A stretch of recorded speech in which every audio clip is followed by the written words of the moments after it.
ہمیں یہ سعادت اور توفیق دی کہ ہم اپنے پروردگار کے آ کر سجدہ ریز ہوئے۔ یہ 2-3 دن سے باقاعدہ 15 شعبان المعظم کی رات کے متعلق تبصرہ ہو رہا تھا اور آپ سماعت فرما رہے تھے، تو اسی سلسلہ میں چند ایک روایات پیش کرتے ہیں۔ ہمارے کچھ ساتھی کسی بھی مکتبہ فکر کے وہ سوالات کرتے ہیں، بھئی اس رات کو خاص کر دینا یہ کہاں سے ثابت ہے؟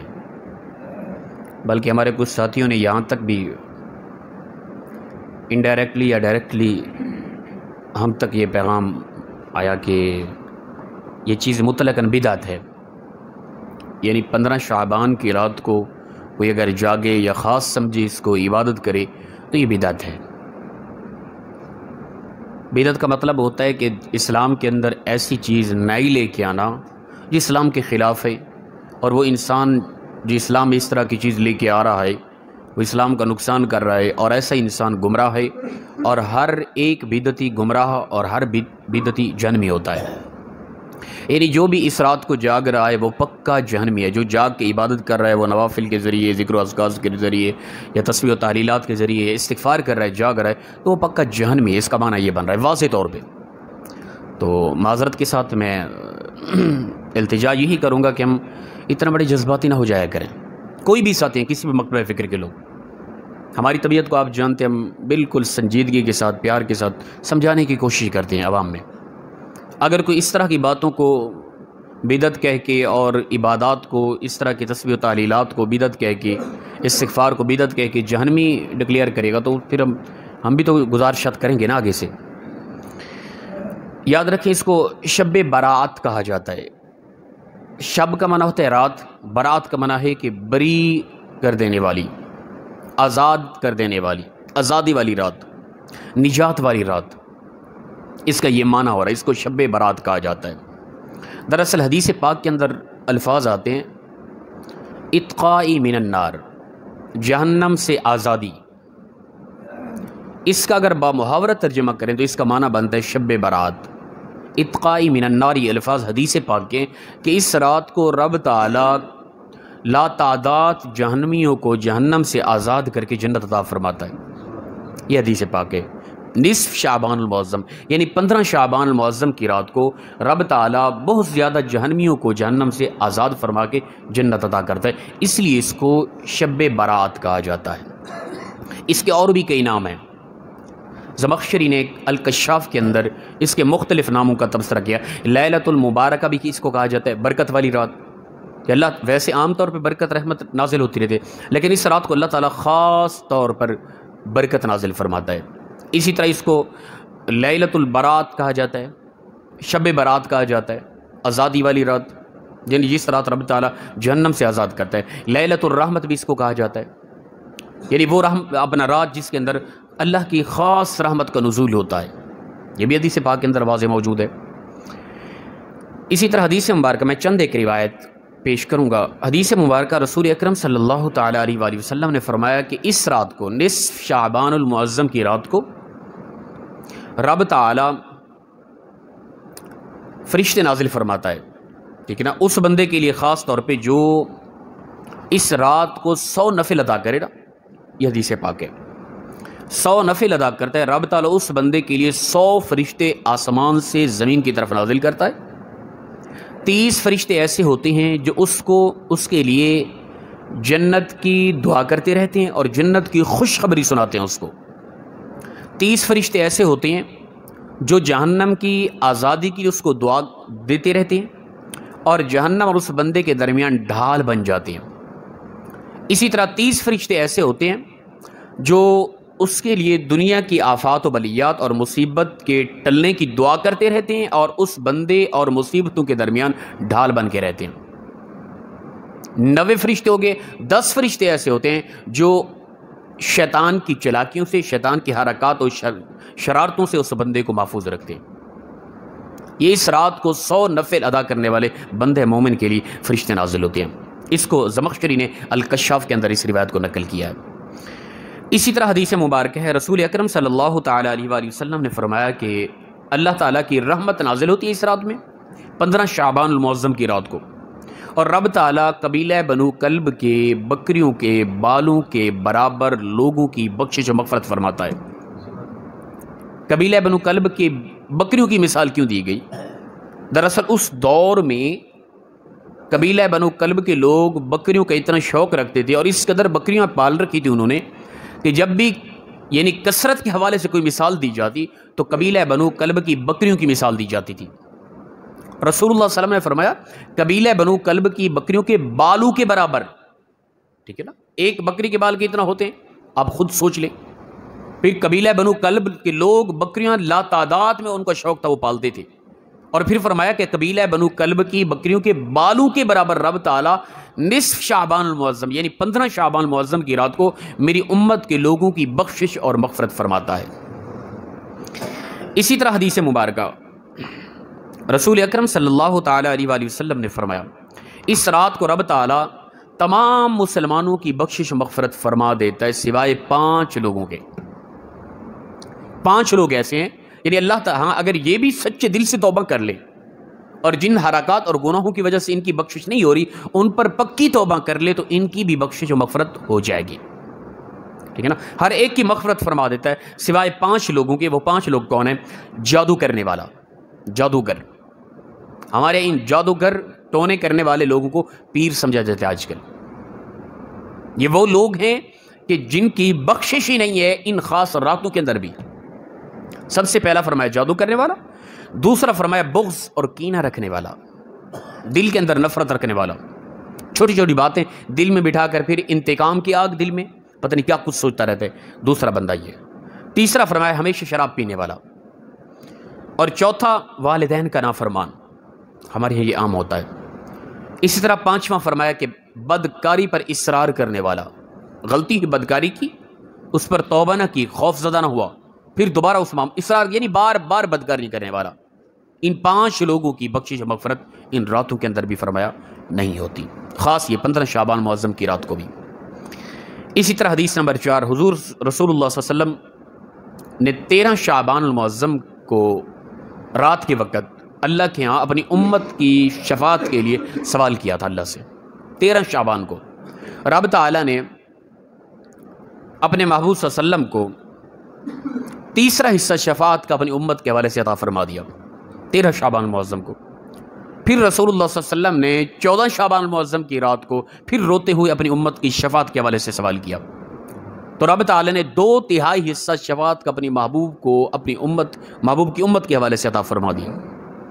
پھر رسول اللہ صلی اللہ علیہ وسلم نے 15 شعبان المعظم نصف شعبان المعظم کو پھر اپنی امت کی شفاعت کے حوالے سے اللہ سے سوال کیا، تو رب تعالیٰ نے اپنے محبوب کو اپنی امت کے حوالے سے مکمل شفاعت کا اختیار عطا فرما دیا ہے۔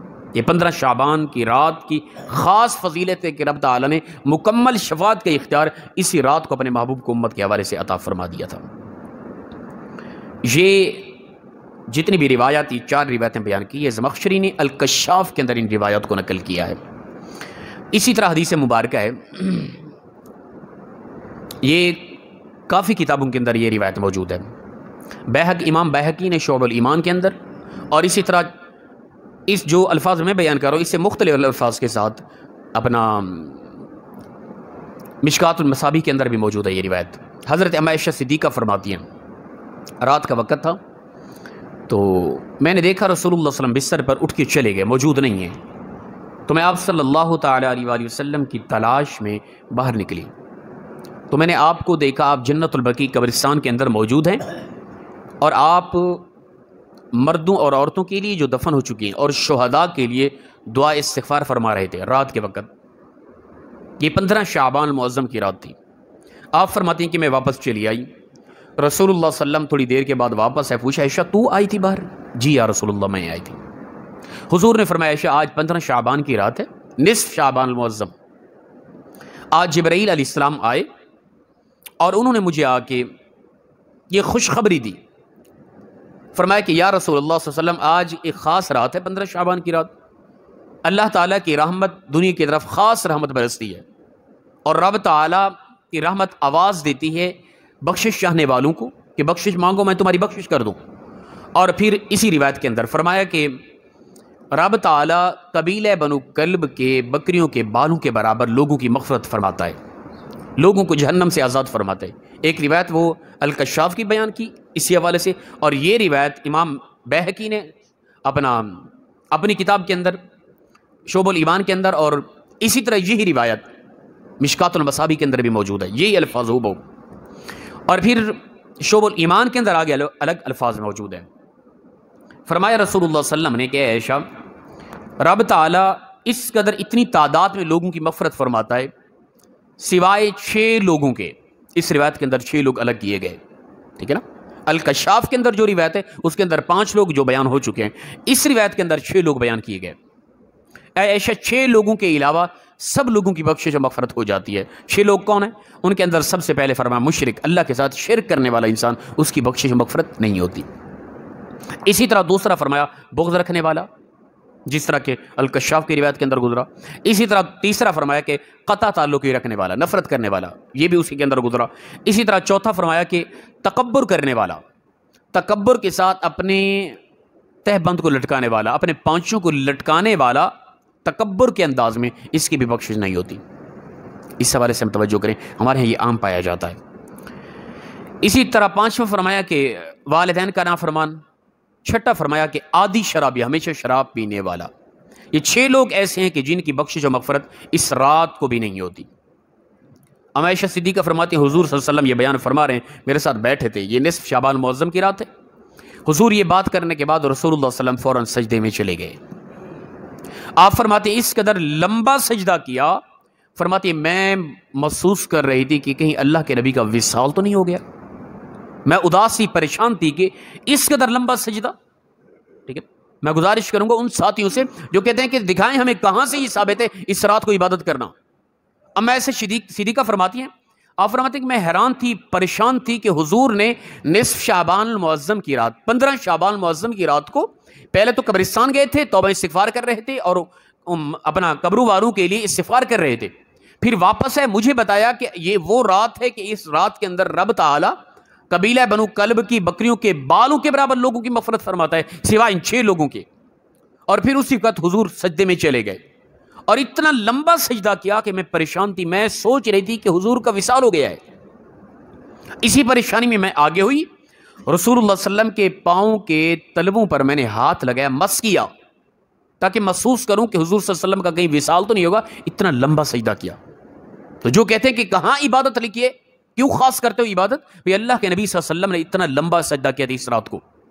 اور پھر فرماتی ہیں کہ جب میں نے آپ صلی اللہ علیہ وسلم کے تلووں پر ہاتھ لگایا، مس کیا، تو حضور کے پاؤں نے حرکت کی، میں بڑی خوش ہو گئی۔ یہ الفاظ ہیں، میں مطمئن ہو گئی اور خوش ہو گئی۔ اور پھر اس وقت میں نے توجہ کی تو رسول اکرم صلی اللہ تعالی علیہ وسلم یہ دعا پڑھ رہے تھے۔ وہ دعا کے الفاظ موجود ہیں، تو بہتر یہ کہ ہم ان کو یاد کر لیں۔ آگے ان کی رسول اللہ صلی اللہ علیہ وسلم پھر وضاحت فرمائی۔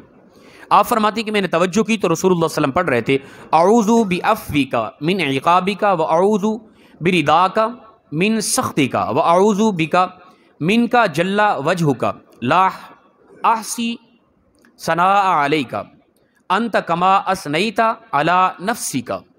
دعا کا مفہوم یہ ہے کہ رسول اللہ صلی اللہ علیہ وسلم دعا کر رہے تھے، پروردگار میں پناہ مانگتا ہوں، میں تیرے عفو و درگزر کے واسطے سے تیرے عذاب سے پناہ مانگتا ہوں، اسی طرح میں تیری شفقت و مہربانی کے واسطے سے تیرے غضب سے پناہ مانگتا ہوں، اسی طرح میں تیرے کرم کے واسطے سے فرمایا کہ تیری سختی سے پناہ مانگتا ہوں۔ اے اللہ تیری تعریف میں نہیں کر سکتا جس طرح کہ تو تعریف کے لائق ہے، تیری ثنا وہی ہے کہ جو خود تو اپنی ثنا کر سکتا ہے۔ یہ الفاظ رسول اللہ صلی اللہ علیہ وسلم دعائیہ کلمات اور یہ الفاظ سجدے کے اندر پڑھ رہے تھے۔ ام عائشہ صدیقہ فرماتی ہیں، پھر فرماتے ہیں کہ جب صبح ہوئی تو رسول اللہ صلی اللہ علیہ وسلم نے فرمایا عائشہ رات کو جو میں دعا پڑھ رہا تھا نا، جبرائیل آئے مجھے آ کے یہ حکم فرمایا کہ اس دعا کو سجدے کی حالت میں پڑھو بار بار، اور پھر فرمایا کہ مجھے فرمایا جبرائیل نے خود بھی اور آگے بھی، اے عائشہ یہ دعا اس کو یاد کر لو، خود بھی پڑھا کرو اور دوسروں کو بھی اس کی تلقین کرنی ہے پڑھنے کے حوالے سے۔ یہ 15 شعبان المعظم کی رات، اور یہ روایت یہاں پر ختم ہو رہی ہے۔ اپنا امام بیہقی نے شعب الایمان کے اندر اور کچھ یعنی یہ مکمل روایت شعب الایمان کے اندر موجود، اور اس سے ہٹ کے کچھ الفاظ ایسے ہیں جو مشکات المصابی کے اندر یہ روایت موجود ہے۔ اسی طرح حدیث مبارکہ حضرت طاؤس یمانی رضی اللہ تعالیٰ آپ فرماتے ہیں کہ میں نے حضرت حسن رضی اللہ تعالیٰ سے پوچھا 15 شعبان المعظم، نصف شعبان المعظم کے حوالے سے میں نے سوال کیا کہ اس رات کو کیا کرنا چاہیے، یا کیسی رات ہے یہ؟ امام حسن رضی اللہ تعالیٰ آپ نے فرمایا کہ میں اس رات کے 3 حصے کر لیتا ہوں، ٹھیک ہے نا، اس رات کے 3 حصے۔ وہ ساتھی جو کہتے ہیں کیوں جاگتے ہو، کہاں سے یہ ثابت ہے، اور اس کو بدعت کہتے ہیں اور بدعتیوں کو مکمل طور پہ جہنمی ڈکلیئر کرتے ہیں، ان سے ہمارا سوال ہے کہ امام حسن کے متعلق کیا کہو گے؟ امام حسن نے فرمایا کہ میں 3 یعنی تقسیمات کر لیتا ہوں اس رات کی۔ پہلا حصہ جو ہوتا ہے اس حصے کے اندر میں مکمل اپنے نانا جان پر درود و سلام پڑھتا رہتا ہوں۔ دوسرا حصہ جو ہوتا ہے درمیانی حصہ، اس کے اندر میں اللہ کے یہاں توبہ اور استغفار کرتا ہوں۔ تیسرے حصے کے اندر مکمل طور پہ میں نماز نوافل ادا کرتا رہتا ہوں، پوری رات کو جاگتا ہوں اور جاگ کر اس رات کو گزارتا ہوں۔ آپ اپنا حضرت طاؤس یمانی فرماتے ہیں میں نے سوال کر دیا حضور یہ فرمائے کہ جو یہ عمل کرتا ہے اس کو اجر کیا ملتا ہے؟ اگر ہم بھی اسی طرح کریں، اس رات کے 3 حصے کر لیں اور ان کے اندر ایک حصے میں درود و سلام پڑھیں، دوسرے حصے کے اندر توبہ استغفار کریں، تیسرے حصے میں نوافل پڑھیں، تو اس پر اجر کیا ہے؟ آپ فرماتے ہیں کہ میں نے اپنے ابا جان حضرت علی سے سنا تھا، انہوں نے فرمایا کہ رسول اللہ صلی اللہ علیہ وسلم نے فرمایا کہ جو بندہ یہ عمل کرے گا، جو امام حسن فرماتے ہیں میں کر رہا ہوں، جو یہ عمل کرے گا رب تعالیٰ اس کو اپنا مقرب قریبی بندہ بنا لے گا دنیا کے اندر۔ یہ نصف شعبان المعظم، 15 شعبان المعظم کی رات کے حوالے سے یہ روایت ہے۔ یہ القول البدی امام سخاوی علیہ الرحمہ نے اس روایت کو نقل کیا ہے۔ اسی طرح حدیث مبارکہ ابن عباس رضی اللہ تعالیٰ عنہ آپ فرماتے ہیں کہ یہ جامع البیان امام طبرانی نے، آپ فرماتے ہیں کہ یہ ایسی رات ہے کہ اس رات کو آنے والے سال کے مکمل معاملات کو تقسیم کیا جاتا ہے۔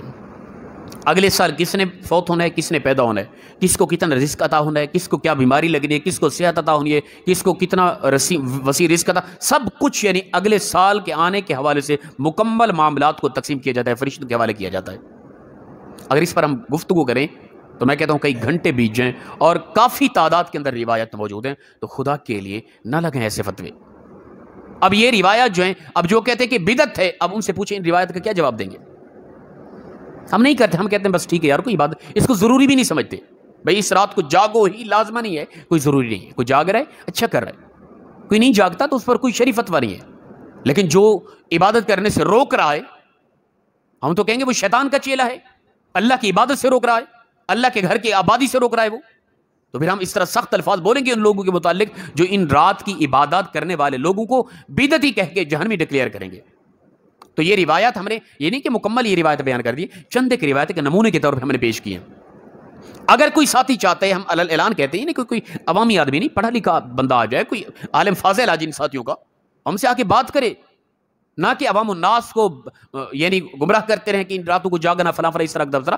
ہم لوگوں کو بتا رہے ہیں، لوگ ہماری مان کر عبادات کر رہے ہیں، ان راتوں کو جاگ رہے ہیں، اب ہم سے بات کریں نا آ کے، نہ کہ عوام الناس کے اندر آ کے اس طرح عوام کو کیا خبر ان چیزوں کی۔ تو لہٰذا یہ مقدس راتیں ہیں، خاص راتیں اللہ نے خاص کر دیے، اور یہ رسول اللہ صلی اللہ علیہ وسلم سے واضح طور پہ یہ ان چیزوں کا ثبوت موجود ہے۔ ان راتوں کو جاگنے سے رب تعالیٰ اپنے بندے کو خاص مقرب بندہ بنا لیتا ہے، اور اللہ تعالیٰ کی رحمت اس رات کے اندر خاص طور پہ بندوں کو آواز دیتی رہتا ہے، بندو مانگو مجھ سے میں تمہیں فی الفور عطا کروں، جو بھی مانگو، ٹھیک ہے نا۔ تو یہ خاص راتیں، ان راتوں کو عبادت کرنی چاہیے، جو کرتا ہے وہ بہترین کر رہا ہے، جو نہیں کرتا اس پر کوئی شرعی فتویٰ نہیں ہے، لیکن جو روک رہا ہے وہ اپنی طبیعت کو دیکھے کہ وہ کیا کر رہا ہے۔ اللہ پاک مخلص انداز میں ہم سب کو عمل کی توفیق عطا فرمائے۔ وآخر دعوانا الحمد للہ رب العالمین۔